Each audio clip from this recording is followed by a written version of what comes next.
Guys আবারও নিয়ে চলে এলাম স্নান করা ভিডিও, একটু স্কিপ করবেন না। দেখুন আমি স্নান করবো বলে এখানে জল বসিয়েছি, আর ওখানে বালতিগুলো দেখালাম একদম ফাঁকা, কারণ কি আজকে জল আসেনি। তো আমি আজকে স্নান করতে চলেছি 2 দিন পরে। অনেক দিনই আপনাদের স্নান করা ভিডিও দেওয়া হয়নি। দেখুন আমি জল গরম বসেছি, এবার আমার স্নান করা হয়ে গেল। অনেক কষ্ট করে তাড়াতাড়ি স্নান করে আসলাম। তো দেখতে পাচ্ছেন আমার সারা গা একদমই ঠান্ডায় পুরো কাঁপতে শুরু করে দিয়েছি। গাইস কি বলবো, এত ঠান্ডা এখানে, আর উপরে রুমটা এত হাওয়া দেয় না, কি বলবো। এই চুল দিয়ে টপ টপ করে জল পড়ছে আর ঠান্ডা লাগছে। তো এর জন্য এই স্নান করা মুহূর্তটা আমি ভাবলাম আপনাদের জন্য একটা ছোট্ট করে ভিডিও বানাই।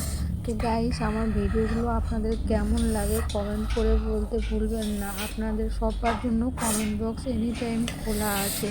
আর আমার ভিডিওগুলো কে কোথা থেকে দেখছেন গাইস একটু কমেন্ট করে বলবেন, কমসে কম আপনাদের ধন্যবাদ তো আমি জানাতে পারি, তাই না? ভালো লাগলে অবশ্যই আমার চ্যানেলটাকে সাবস্ক্রাইবার করে চ্যানেলের সাথে থাকবেন গাইস। আর যেসব আমার বন্ধুরা অলরেডি সাবস্ক্রাইবার করে রেখেছেন বন্ধুরা, সেসব বন্ধুদেরকে জানাই আমি অসংখ্য ধন্যবাদ। আর বন্ধুরা দেখুন আমি তাড়াতাড়ি করে গেঞ্জিটা পরছি, এই কারণে আমার না খুব ঠান্ডা লাগছে। তো এত ঠান্ডা লাগছে আপনাদেরকে আমি ভাষায় প্রকাশ করতে পারবো না, সেই জন্য আমি তাড়াতাড়ি করে গেঞ্জিটা পরে নিয়েছি। না হলে এত তাড়াতাড়ি পরতাম না, আরও একটু দেরি করতাম।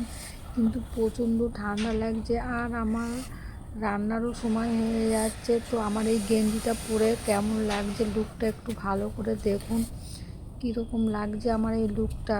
এরকম লুক কি আপনাদের ভালো লাগে অবশ্যই বলবেন। তো চলুন ভিডিওটা দেখতে থাকুন। ঠান্ডা কি বলবো, একটু ঠান্ডা।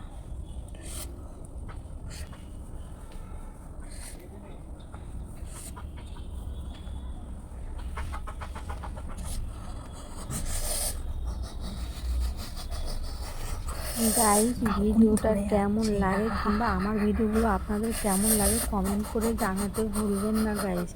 আর ভালো লাগলে অবশ্যই শেয়ার করে ছোট্ট একটা লাইক করে দেবেন বন্ধুরা। আপনাদের ছোট্ট একটা লাইকে কিন্তু অনেকটা উৎসাহ দেয় নেক্সট ভিডিওয় ফিরে আসার জন্য। তো চলুন ভিডিওটা শেষের মুখে গাইস, আবারও আপনাদের সাথে এরকম একটা ভিডিওর সাথে দেখা হচ্ছে। টাটা বাই, ভালো থাকবেন।